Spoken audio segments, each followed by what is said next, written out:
Didn't know you could make a superhero series about Pookie and Sharkeisha, but here we are. Now available in paperback and e-readers. Isis, Revenge of the Cyber Goddess. The goddess next door takes on the threat of a deadly digital diva driven to destroy the world in this action-packed, all-new Isis series adventure. Get Isis, Revenge of the Cyber Goddess featuring a bonus pin-up and the other two books in the Cyber Goddess saga at online booksellers everywhere today.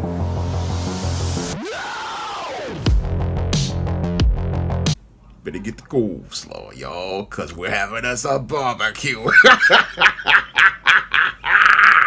Yesterday, I got a chance to take a look at the trailer for Marvel Studios' Ironheart.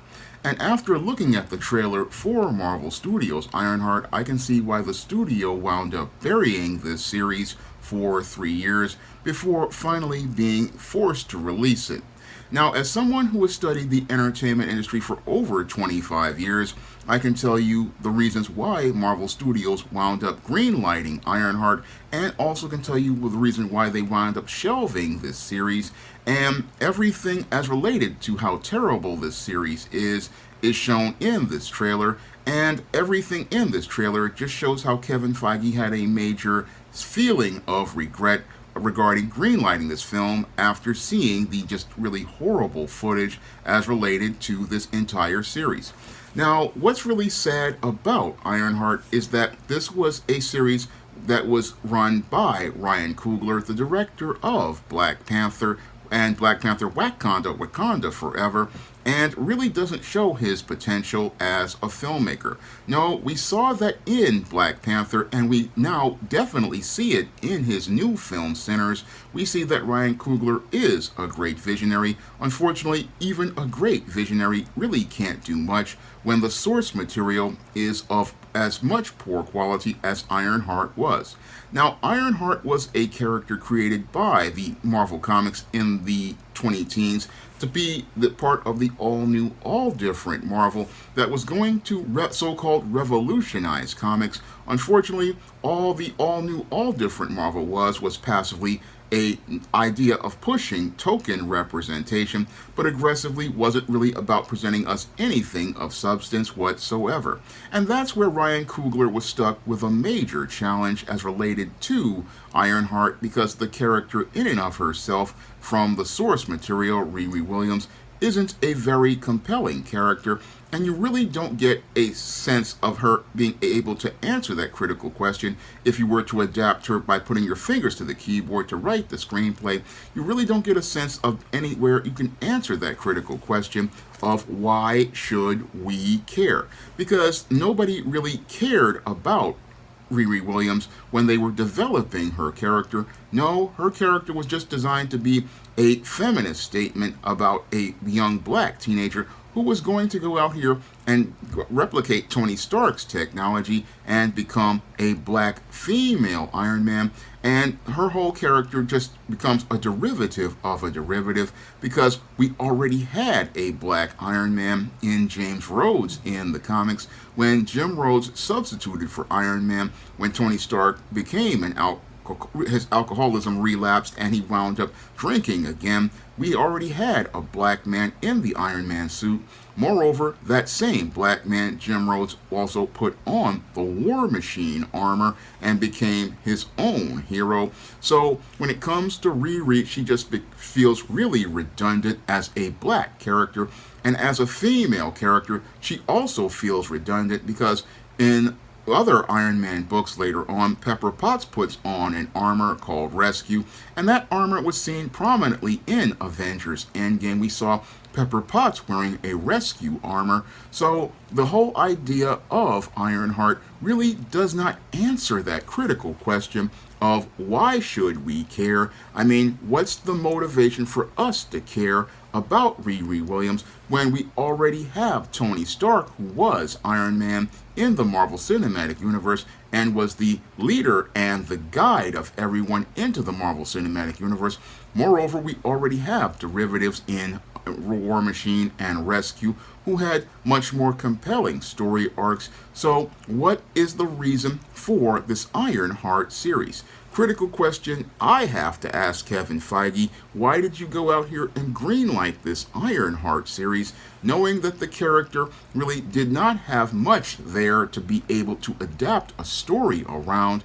I mean, as a seasoned screenwriter and a novelist and a comic book writer, I wouldn't touch Ironheart with a 10-foot pole, even if it meant that was the only way to get into Marvel Comics. No, I wouldn't touch that character because there was not anything there that I could work with at all. And you gave Ryan Coogler this character, I believe passively to, again, make it about representation, but aggressively it was meant to sabotage his career. It was meant to sabotage his career because what they've been trying to do with people who want to work in the black fantasy and sci-fi genre is sabotage those people so that the black fantasy and sci-fi genre would not take off the ground. And what happened here is that the whole concept was so bad that Disney executives were forced to basically wind up shelving this series. They were forced to wind up shelving this series because the whole Disney Plus whole model, all these series are so bad that they just were just horrible, and they just had to bury them to keep them from coming to air. And with Ironheart, they have a series that basically is a loser from the first frame that was shot. And again, it's a loser from the first frame for the same reasons that Halle Berry's Catwoman in 2004 was a loser, in that the source they wanted to go again, not only adapt the source material, but go out here and derive from it. And again, the film, the Ironheart series, just isn't one that you can care about at all. No, what I look at on the screen, it basically, with this Riri Williams character, I don't see a person that's likable. I don't see a person that is someone that I feel a connection to. I don't see anyone that I care about. No, she doesn't really feel heroic like Tony Stark basically was. Now, when it comes to Tony Stark, he was a guy who was put in a dire situation as related to him being in the Middle East, and he had to get himself out of it. But the whole thing with Riri Williams that makes her not a relatable character is that she had this internship in Wakanda. She wants to do great things, but she's willing to go out here and participate in shady behavior. That's not something heroic. No, it's not heroic at all. And then if you look at the comics, she wanted to go out here and show up a teacher. So she really doesn't have a basis in anything that makes you see that she's a good person who wants to do good. No, it's all about her going out here and showing out for herself. And again, her selfish motivations really are not ones that make her relatable as a heroine. No, there's no mission for her at all as a heroine that makes us care. And that's really the intrinsic problem with Ironheart all around, is that she doesn't make you care about her or relate to her at all. No, what we see are, again, another repackaging of old stereotypes as related to Riri Williams. Oh, this is the poor, downtrodden girl who had an internship in Wakanda, which is where we start to say that her story is BS, because if you did an internship in Wakanda, made an Ironheart prototype in Wakanda, again, wouldn't you have your notes for that? One. Two, wouldn't you have contacts looking at you and asking you, hey, like Hammer or what Edwin Cord Industries? I mean, I'm big into the Iron Man lore, so I know everything about Iron Man. And again, she would be getting contacts from these people because they would want to replicate the technology. I mean, Hammer already in the MCU replicated the technology to a point with those drones, but you would have people contacting her.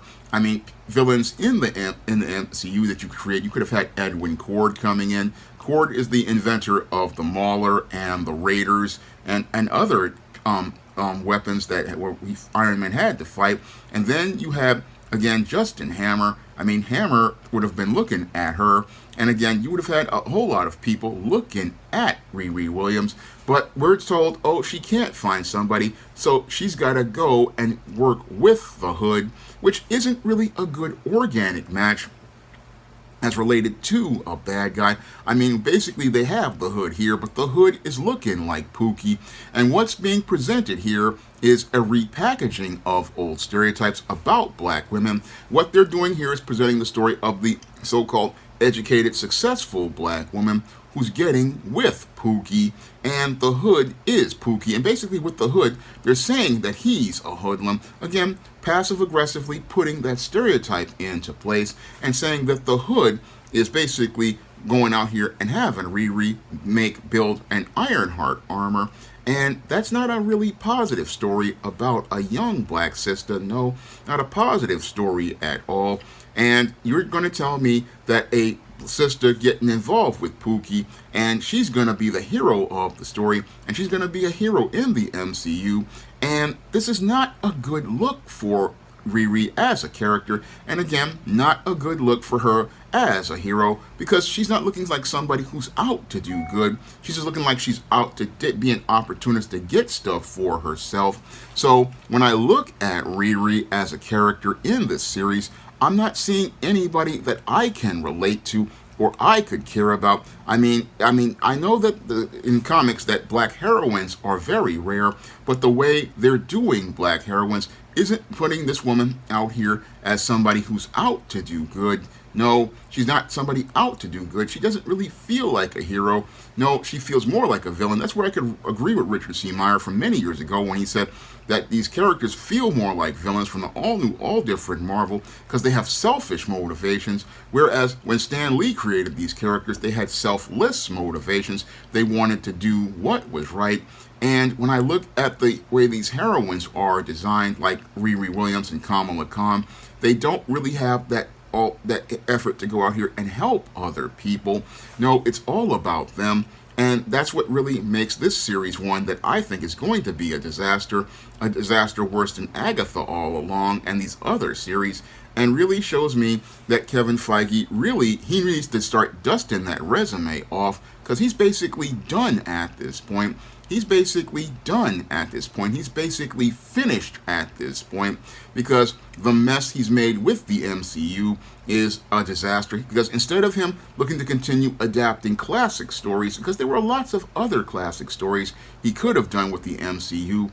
I mean, he could have gone out here and not really killed Tony Stark, but again, basically made it where everything went back to the way it was. We could have gotten Masters of Evil. We could have gotten Count Nefaria. We could have gotten another Ultron resurgence. We could have gotten a whole lot of other cool stuff.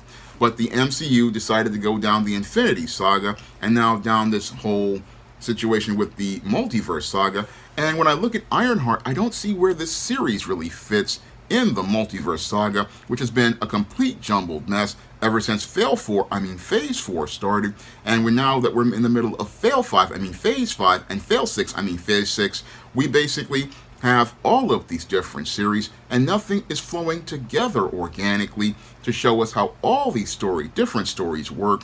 No, I don't see where Riri's story works into anything. I just see it as a really bad series that should have never been greenlit. A series that should have never been greenlit because the material just isn't strong enough, but it just got greenlit because it was a part of that all-new, all-different Marvel, and Kevin Feige is looking to support Marvel Studios in the agenda of pushing the MCU.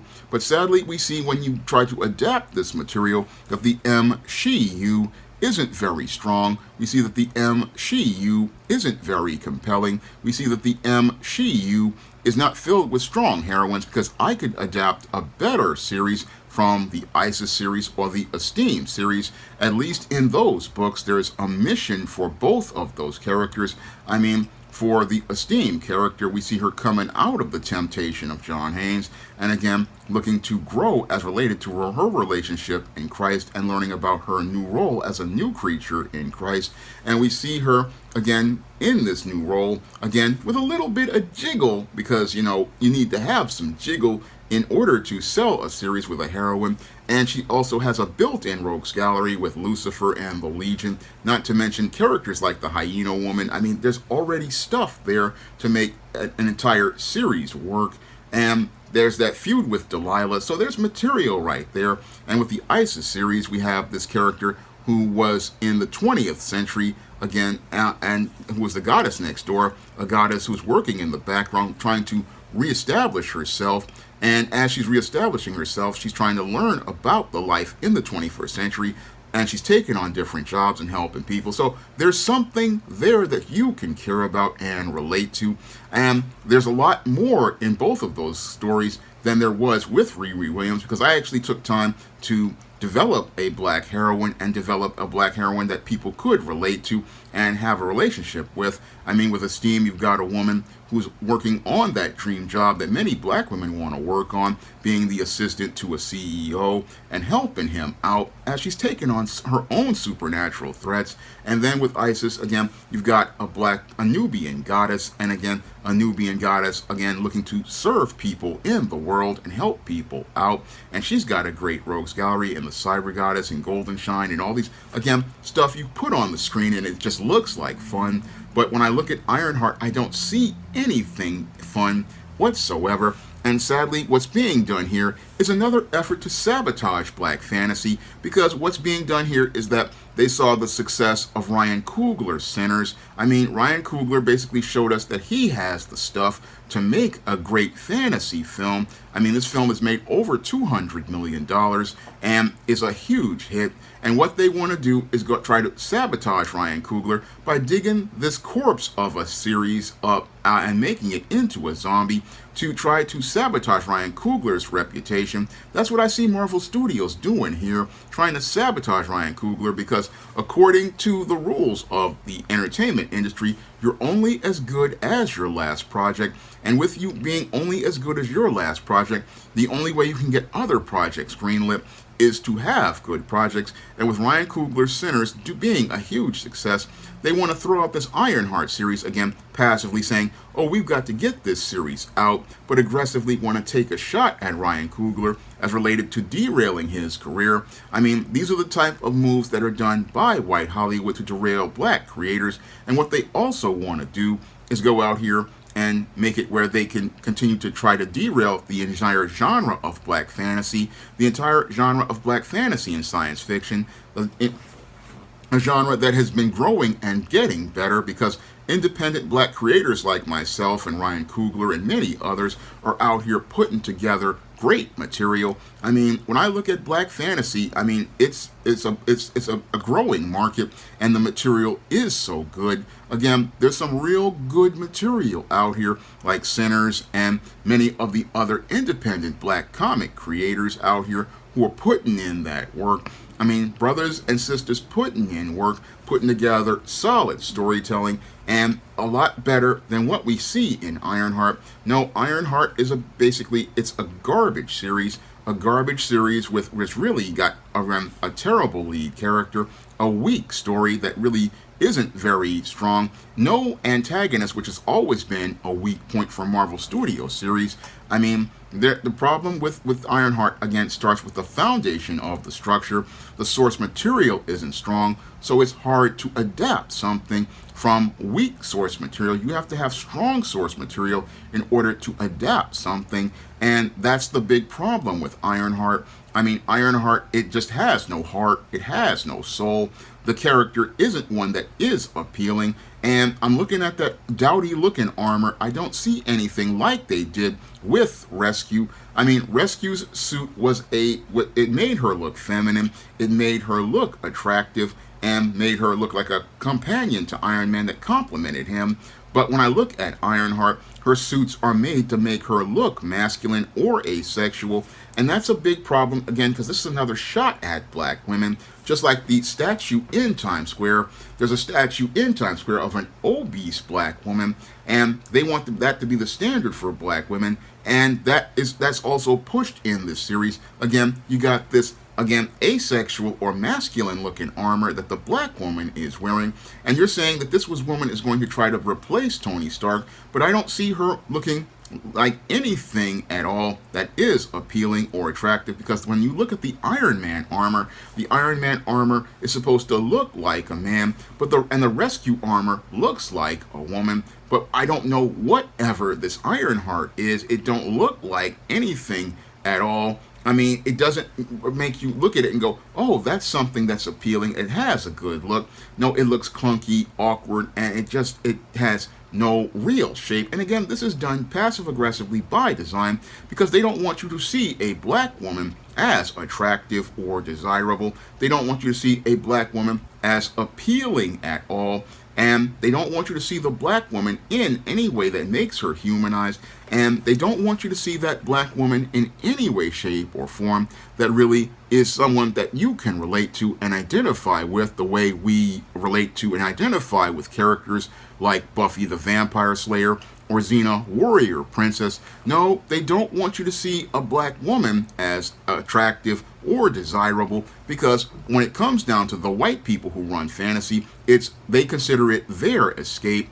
And since they consider it their escape, they don't want you to see a black woman in that way being appealing and attractive because they fear competing with black women. And there's a lot of, again, undertones in the racism as related to the designs here and everything with this show. I mean, I look at this show as another effort by those in Hollywood to sabotage the genre of black fantasy, black science fiction, because I look at the storytelling and the writing is, again, absolutely terrible. And I look at the visuals and they are absolutely terrible. And I look at the efforts to, again, make it terrible, and I believe that it's deliberate because they don't want you to see beautiful black women again out here. They don't want you to see a beautiful black woman that is attractive being appealing on that level. Now, some people say, oh, they want to make her a replacement Tony Stark, and I'm going to have to say, no, that's not the case. What they want to do is, again, sabotage sabotage the black fantasy genre, and they don't want to give you those elements that are of great fantasy, which are a compelling story that makes a social commentary on the world. They don't want to give you a compelling heroine that has a mission that you care about. No, they just give us Sharkeisha and Pookie in a relationship and call it with a broken down suit of armor from about 20 years ago. I mean, this thing looks so whack. I mean, this thing looks worse than a Warhammer suit. I mean, if you're supposed to be a brilliant technologist and you get resources, you should be paring this suit down and making it slim the way Tony Stark made his suit slim with the Mark II. I mean, this suit just, again, it really just doesn't look good at all. Now, again, it's a hot mess of a series, and it's possibly, they're just releasing it because they made the series, they want to dump the series, and they want to dump the series to sabotage Ryan Coogler. That's what this is all about, and sabotage the black fantasy genre. But the black fantasy genre cannot be pushed back. I mean, what I find that's really sad is that Hollywood wants to sabotage black fantasy, even though they are in a dire state. I mean, Hollywood is in a dire state at this point, and they want to sabotage the only genre that's doing well at this point. This is the only genre that's doing okay at this point, and they want to sabotage it. And that just shows me how racist Hollywood is, because they would rather see the entire Hollywood institution crumble before they acknowledge that black people, again, have that type of talent. This is what they're trying to do here, and it just shows me how white supremacist Hollywood is. They would look to go out here and look to try to sabotage the man who's got things going right as related to film, and don't want to acknowledge all those black people who are making great stuff like Chio Hodari Coker's Luke Cage, or other people's stuff out here that's really good, or even look to adapt stuff like I produce. I mean, that's what's really sad about Hollywood. They would rather see the entire institution collapse rather than acknowledge the brilliant talent of black filmmakers who can come into this fantasy genre and possibly look to revive Hollywood the same way we did in the 1970s with the blaxploitation era. Now, if you want to check out my first full fantasy comic, John Haynes at Death's Door, that comic is available on Lulu.com in paperback and Kindle format. No, it's available on paperback on Lulu, and you can pick up a paper copy at Lulu.com for the same price as it was in the 2022 Kickstarter. And if you want to check out some of the action-packed fantasy in the SJS Direct universe, you can find those books in the ISIS series, the Steam series, the John Haynes series, the Spinsterella series, and my vampire novel, Eternal Night. You can find all of those books on Amazon.com in paperback and Kindle format. You can also find them at other online booksellers like Draft to Digital, Google Play, Barnes & Noble, and big box retailers like Walmart and Target. And if you want to see me take Marvel Studios Fail 4, Fail 5, Fail 6, and Fail 7 to the barbecue, you can drop a donation to the Patreon, the PayPal, or the Cash App by clicking the links in the description box. That's all I have to say for this video. You can comment, rate, and subscribe.